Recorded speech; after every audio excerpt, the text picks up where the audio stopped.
നമസ്കാരം. 2016 നിയമസഭാ തെരഞ്ഞെടുപ്പിൽ BJP കേരളത്തിൽ നേടിയ ആകെ ഒരു സീറ്റായിരുന്നു നേമം സീറ്റ് 2021 വീണ്ടും നിയമസഭാ തെരഞ്ഞെടുപ്പ് നടന്ന സമയത്ത് ആ സീറ്റ് BJPയിൽ നിന്ന് നഷ്ടപ്പെടുത്താൻ വേണ്ടി CPM-ഉം അതോടൊപ്പം തന്നെ കോൺഗ്രസും കൃത്യമായിട്ടുള്ള ഒരു ഗൂഢാലോചന നടത്തി എന്നുള്ളതിന്റെ ഉത്തമ ഉദാഹരണമായിട്ട് ഈ കോൺഗ്രസിന്റെ പ്രധാനപ്പെട്ട നേതാവും അതോടൊപ്പം തന്നെ 2019 വടകരയിൽ നിന്ന് പാർലമെന്റിലേക്ക് മത്സരിച്ച് വിജയിച്ച വലിയ ഭൂരിപക്ഷത്തിൽ തന്നെ വിജയിച്ച K മുരളീധരനെ നേമത്തേക്ക് കെട്ടിയെടുത്തു. ഒരു കാരണവശാലും നേമത്ത് മുരളീധരൻ വിജയിക്കില്ല എന്നുള്ളത് ഈ സംസ്ഥാനത്തെ എല്ലാ സാധാരണക്കാരായിട്ടുള്ള രാഷ്ട്രീയ ബോധമുള്ള എല്ലാവർക്കും അറിയാമായിരുന്നു. പക്ഷെ ആ ലക്ഷ്യം എന്തായിരുന്നു, അദ്ദേഹം അവിടെ മത്സരിക്കാനുള്ള കാരണം ഒറ്റ വിഷയം മാത്രമായിരുന്നു, BJPയെ പരാജയപ്പെടുത്തുക എന്നുള്ളത് തന്നെയായിരുന്നു. അപ്പോൾ അന്ന് 30,000-ന് മുകളിൽ വോട്ടുകൾ നേടി ഈ പറയുന്ന മുരളീധരൻ BJPയുടെ വിജയത്തിന് ഒരു പ്രതിസന്ധി ഉണ്ടാക്കി എന്നുള്ളതിൽ തർക്കമില്ലാത്ത കാര്യമാണ്. പക്ഷെ ഇതേ സാഹചര്യം BJP വിജയിക്കാൻ സാധ്യതയുള്ള മറ്റ് സ്ഥലങ്ങളിൽ ഉണ്ടാകുമെന്നുള്ള രീതിയിലേക്കുള്ള ചിന്താഗതി എന്നും ഇവിടെയുള്ള ഇടതുപക്ഷ അല്ലെങ്കിൽ കോൺഗ്രസിന് മുന്നണികളിലെ അല്ലെങ്കിൽ ഈ പറയുന്ന രാഷ്ട്രീയ പ്രസ്ഥാനങ്ങളിലെ പ്രധാനപ്പെട്ട നേതാക്കന്മാർക്കും അണികൾക്കും അങ്ങനെ ഒരു ചിന്താഗതി ഉണ്ടായിരുന്നു. ആ ചിന്താഗതിയാണ് യഥാർത്ഥത്തിൽ വീണ്ടും മുരളീധരനെ BJPക്ക് വിജയ സാധ്യത ഉണ്ടായിട്ടുള്ള തൃശൂർ പാർലമെന്റ് മണ്ഡലത്തിൽ മത്സരിപ്പിക്കാൻ, സുരേഷ് ഗോപിക്കെതിരെ മത്സരിപ്പിക്കാനായിട്ട് അവരെ പ്രേരിപ്പിച്ച ഒരു പ്രധാന ഘടകം ഇത് തന്നെയാണെങ്കിൽ തർക്കമില്ല. അപ്പോ ഇതിന് ഈ മത്സരിച്ച് വലിയ മുന്നേറ്റം ഉണ്ടാക്കുമെന്ന് പ്രതീക്ഷിച്ച 1,00,000-ന് മുകളിൽ വോട്ടുകളുടെ ഭൂരിപക്ഷത്തിൽ 2019 തൃശ്ശൂരിൽ മത്സരിച്ച TN പ്രതാപനെ പോലും മാറ്റി നിർത്തി ഇങ്ങനെ ഒരു മത്സരത്തിന് മുരളീധരനെ കൊണ്ടുവരാൻ പ്രേരിപ്പിച്ച ഘടകം BJP വിജയിക്കാൻ സാധ്യതയുണ്ട് തൃശ്ശൂർ, അപ്പൊ അവരെ തോൽപ്പിക്കണം. അപ്പൊ തോൽപ്പിക്കുക എന്ന ലക്ഷ്യത്തോട് മുരളി മത്സരിക്കുന്നു. വലിയ രീതിയിൽ തന്നെ തോറ്റ് പരാജയപ്പെട്ട് ഒരു തരത്തിലും മുരളീധരൻ പോലും പ്രതീക്ഷിക്കാത്ത തരത്തിലേക്ക് 3-ാം സ്ഥാനത്തേക്ക് പിന്തള്ളപ്പെടുന്നു. അപ്പോ ഈ ഒരു സാഹചര്യം ഉണ്ടായ മുരളീധരൻ ഈ മത്സര രംഗത്തേക്ക് വന്ന സമയത്ത് തൃശ്ശൂരിൽ BJPക്കെതിരെ നടത്തിയ പ്രസ്താവനകൾ പലതാണ്. സുരേഷ് ഗോപി സിനിമാ നടനായിരിക്കും, പലതുമായിരിക്കും. പക്ഷെ രാഷ്ട്രീയത്തിൽ അദ്ദേഹത്തിന് പ്രത്യേകിച്ചൊരു കാര്യമായിട്ടുള്ള സംഭാവനകളൊന്നും നാടിന് വേണ്ടി ചെയ്യാൻ സാധിച്ചിട്ടില്ല.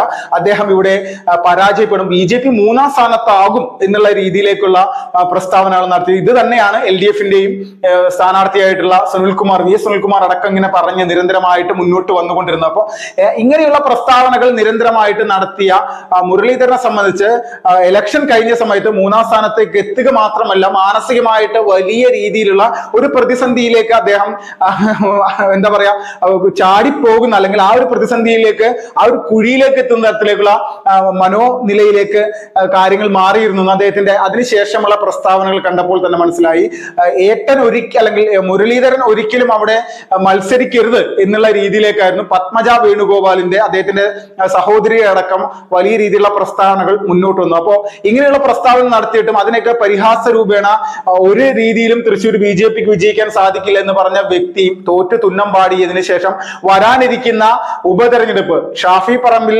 മത്സരിച്ച് 2021 വിജയിച്ച, നിയമസഭാ തെരഞ്ഞെടുപ്പിൽ വിജയിച്ച പാലക്കാട് മണ്ഡലത്തിൽ BJPയെ സംബന്ധിച്ച് വ്യക്തമായിട്ടുള്ള സ്വാധീനമുണ്ട്.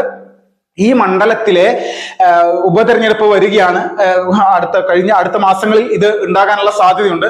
അപ്പോ ഉപതെരഞ്ഞെടുപ്പിനെ സംബന്ധിച്ച് അവിടെ BJPക്ക് വിജയിക്കാൻ സാധിക്കില്ല, ഒരു രീതിയിലും അതിനുള്ള സാധ്യതയില്ല എന്നുള്ള രീതിയിലേക്കുള്ള കണക്കുകളുടെ അടിസ്ഥാനത്തിലേക്കുള്ള പ്രസ്താവനകൾ ഇപ്പോ ഈ പറയുന്ന K മുരളീധരൻ നടത്തിയിരിക്കുകയാണ്. അപ്പോ പാലക്കാട് പ്രവർത്തനം ശ്രദ്ധ കേന്ദ്രീകരിക്കാൻ വേണ്ടി വീണ്ടും ഒരിക്കൽ കൂടി കേരള രാഷ്ട്രീയത്തിൽ താൽക്കാലികമായിട്ട് മാറി നിൽക്കുന്നു എന്ന് പറഞ്ഞ മുരളീധരനെ സംബന്ധിച്ച് പാലക്കാട് തിരഞ്ഞെടുപ്പിലൂടെ വീണ്ടും സജീവ രാഷ്ട്രീയത്തിലേക്ക് ഞാൻ വരും എന്നുള്ളതിന്റെ ഉദാഹരണമാണ്. അപ്പോൾ ഉദാഹരണം പറയുമ്പോൾ എത്രത്തോളം BJP വിരുദ്ധതയാണ്, ഈ BJP വൈരാഗ്യമാണ് ഈ പറയുന്ന മുരളീധരന് ഉള്ളത്, മുരളീധരന്റെ മനസ്സിലുള്ളത് എന്നുള്ളത് അദ്ദേഹത്തിന്റെ പ്രസ്താവനകൾ മനസ്സിലാക്കും. തൃശ്ശൂരിൽ മുരളീധരനെ എത്രത്തോളം ജനങ്ങൾ നശിപ്പിച്ചു കളഞ്ഞു എന്നുള്ളത് അദ്ദേഹത്തെ 3-ാം സ്ഥാനത്ത് എത്തിച്ച സമയത്ത് തന്നെ നമ്മൾക്ക് ബോധ്യപ്പെട്ടതാണ്. ഇദ്ദേഹമാണ് ഇപ്പൊ പാലക്കാട് ചേക്കേറിക്കൊണ്ട് പാലക്കാട്ടെ പ്രവർത്തന കാര്യങ്ങൾ BJPയെ പ്രതിസന്ധിയിലാക്കുമെന്നുള്ള രീതിയിലേക്കുള്ള പ്രസ്താവനകളായിട്ട് മുന്നോട്ട് വരുന്നു. അപ്പോൾ നമ്മൾ ചിന്തിക്കേണ്ട ഒരു കാര്യം എന്ന് പറഞ്ഞാൽ മുരളീധരനെ സംബന്ധിച്ച് പാലക്കാട്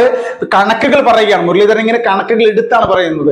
ഈ കണക്കുകൾ പറഞ്ഞതിന് ശേഷം 2019 ശേഷമുള്ള തൃശ്ശൂരിലെ കണക്കുകൾ കൂടി നമ്മളൊന്ന് പരിശോധിക്കേണ്ടത്. പാലക്കാട് അദ്ദേഹം പറഞ്ഞിരിക്കുന്നത് പാലക്കാട് മുനിസിപ്പാലിറ്റി അല്ലാതെ BJPക്ക് സ്വാധീനമുള്ള ഒരു സ്ഥലങ്ങളുമില്ല. രണ്ടാമത്തത് മറ്റ് കണ്ണാടി പോലെയുള്ള പഞ്ചായത്തുകളിലൊക്കെ UDF-ഉം LDF-ഉം നേർക്ക് നേരാണ് മത്സരം, അല്ലാതെ അവിടെ മറ്റ് ഒരു വിഷയത്തിനില്ല. BJPയെ സംബന്ധിച്ച് BJP 3-ാം സ്ഥാനത്തേക്ക് പോകാനുള്ള സാധ്യതയാണ് കോൺഗ്രസ് എന്തായാലും പാലക്കാട് വിജയിക്കും, മനസ്സ് വെച്ചാൽ LDF-ന് CPM-ന് അവിടെ 2ാം സ്ഥാനം ലഭിക്കുമെന്നുള്ള രീതിയിലേക്കുള്ള കാര്യങ്ങളാണ് പറയുന്നത്. ഇത് തന്നെയല്ലേ മിസ്റ്റർ മുരളീധരൻ താങ്കൾ ഈ 2024 അല്ലെങ്കിൽ ഈ കഴിഞ്ഞ തിരഞ്ഞെടുപ്പിൽ തൃശ്ശൂർ വന്ന് പറഞ്ഞുകൊണ്ടിരുന്നത് ഇത് തന്നെയാണ്, തർക്കമില്ല. അദ്ദേഹം പറഞ്ഞ കാര്യം കണക്കുകളുടെ അടിസ്ഥാനത്തിലാണ്. തൃശ്ശൂർ പാർലമെന്റ് മണ്ഡലത്തിലെ അവനിശ്ശേരി പഞ്ചായത്തിലാണ് BJP വലിയൊരു സ്വാധീനമുള്ളത്. BJPക്ക് അവിടെ ആ ഒരു പഞ്ചായത്ത് ഭരിക്കുന്നുണ്ട്. രണ്ടാമതെടുത്ത് നോക്കിക്കഴിഞ്ഞാൽ ചില 1-2 പഞ്ചായത്തുകളിൽ BJP പ്രതിപക്ഷമാണ്. അല്ലാതെ BJPക്ക് എന്താണ് തൃശ്ശൂർ പാർലമെന്റ് മണ്ഡലത്തിലുള്ളത് എന്നുള്ള രീതിയിലേക്കുള്ള കണക്കുകളാണ് എടുത്തത്. അപ്പോൾ ജനങ്ങളെ സംബന്ധിച്ച് ഏതെങ്കിലും പഞ്ചായത്തിൽ BJP നിലവിൽ ഭരിക്കുന്നുണ്ടോ, അവിടെ പ്രതിപക്ഷമാണോ, അല്ലെങ്കിൽ നിയമസഭാ തെരഞ്ഞെടുപ്പിൽ കഴിഞ്ഞ ഘട്ടം 2ാം സ്ഥാനത്താണോ എന്നുള്ളതൊന്നുമല്ല ജനങ്ങളെ സംബന്ധിച്ചുള്ള ഒരു വിഷയം. ജനങ്ങളെ സംബന്ധിച്ച് അവരുടെ വിഷയങ്ങൾ അല്ലെങ്കിൽ ജനങ്ങൾ അനുഭവിക്കുന്ന പ്രശ്നങ്ങൾക്ക് വ്യക്തമായിട്ടുള്ള പരിഹാരം കാണാനായിട്ട് നിലവിൽ മത്സരിക്കുന്ന സ്ഥാനാർത്ഥികൾ അല്ലെങ്കിൽ അതിൽ ഒരാൾ വിജയിച്ചു കഴിഞ്ഞാൽ അദ്ദേഹത്തിന് സാധിക്കുമെന്നുള്ള, മുരളീധരനെ കൊണ്ടോ നിലവിലെ പാലക്കാട്ടെ ഷാഫി MLA കൊണ്ടൊക്കെ എന്താണ് പാലക്കാടിനുണ്ടായ ഉപകാരം? പാലക്കാടൊക്കെ ഈ കേരളത്തിലെ തന്നെ ഏറ്റവും പിന്നിൽ നിൽക്കുന്ന ഒരു മണ്ഡലമാണെന്നുള്ളത് നമ്മൾ അവിടെ പോയി കഴിഞ്ഞാൽ തന്നെ മനസ്സിലാവും. പാലക്കാടൊന്നും ഒരു തരത്തിലുള്ള വികസനങ്ങളും ഇല്ല. എന്ത് വികസനമാണ് പാലക്കാടുള്ളത്? കോയമ്പത്തൂര് പോയിട്ട് അവിടെയുള്ള വില കുറവിന് കിട്ടുന്ന സാധനങ്ങൾ അവിടുത്തെ ആളുകൾ എടുത്ത് പാലക്കാട് കൊണ്ടുവന്നു വിൽക്കുന്നു. ഇതാണ് അവിടെയുള്ള ആകെയുള്ള അവരുടെ വ്യാപാരം. അല്ലാതെ എന്താണ് പാലക്കാടിനുള്ളത്? പാലക്കാടിന് പ്രത്യേകിച്ചൊന്നുമില്ല. കേരളത്തിന്റെ നെല്ലറ എന്നൊക്കെ പറഞ്ഞുകൊണ്ട് പാലക്കാടിനെ വിശേഷിപ്പിക്കുന്നുണ്ടെങ്കിലും പഴയ രീതിയിലുള്ള കൃഷി സംവിധാനങ്ങളൊക്കെ വലിയ മാറ്റങ്ങൾ വന്നിരിക്കുന്നു. ഇതെല്ലാം പുറകിലേക്കാണ് പോയിക്കൊണ്ടിരിക്കുന്നത്. കർഷകരെല്ലാവരും വലിയ രീതിയിലുള്ള പ്രതിസന്ധിയിലാണ്.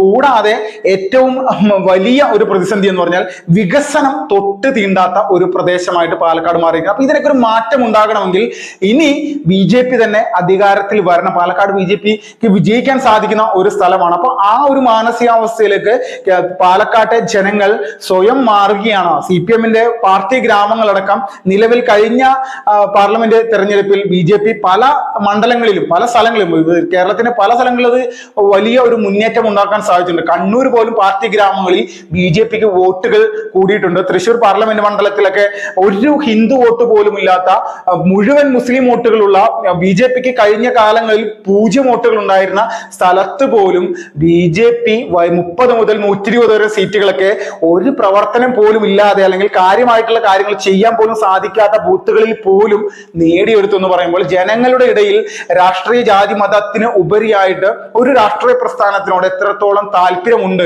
അല്ലെങ്കിൽ ആ പ്രസ്ഥാനത്തിന്റെ പേരിൽ മത്സരിക്കുന്ന സ്ഥാനാർത്ഥിയോട് എത്രത്തോളം താല്പര്യമുണ്ടെന്നൊക്കെ നമ്മൾ തൃശ്ശൂർ മനസ്സിലാക്കിയതാണ്. ഇത് തന്നെയാണ് പാലക്കാടും വരാൻ പോകുന്ന നിയമസഭാ തെരഞ്ഞെടുപ്പിലും സംഭവിക്കാൻ പോകുന്നത്. BJP സംബന്ധിച്ച് ഇനി മത്സരിച്ച് വോട്ടുകളുടെ എണ്ണം കൂട്ടുക എന്നുള്ള ലക്ഷ്യമല്ല, വിജയം എന്നുള്ളത് മാത്രമാണ് അവരുടെ ലക്ഷ്യം. ആ ലക്ഷ്യത്തിന് വേണ്ടി ഒരു പോരാട്ടം തന്നെ ഈ കേരളത്തിലെ ഏത് സ്ഥലത്തും അത് പോരാടി വിജയിക്കാനുള്ള ഒരു ആവേശത്തിലാണ് കേരളത്തിലെ BJPയുടെ നേതൃത്വവും സംസ്ഥാന നേതൃത്വവും എന്നൊക്കെ അവരുടെ ഓരോരോ പ്രസ്താവനകളിൽ നിന്നും അവരുടെ പ്രവർത്തന സംവിധാനങ്ങളിൽ നിന്നും നമ്മൾക്ക് എല്ലാവർക്കും മനസ്സിലായിരിക്കുന്നത്. ഈ സമയത്താണ് മുരളീധരനെ പോലെയുള്ള ഒരു വ്യക്തിയൊക്കെ ഇങ്ങനെ ഒരു പ്രസ്താവനയുമായിട്ട് മുന്നോട്ട് വരുന്നത്. തൃശ്ശൂരിൽ തോറ്റ മുരളിക്ക് പാലക്കാട് എന്ത് കാര്യം എന്നുള്ളത് തന്നെയാണ് ജനങ്ങളുടെ മനസ്സിൽ എന്നുള്ളതിൽ ഒരു തർക്കമില്ല.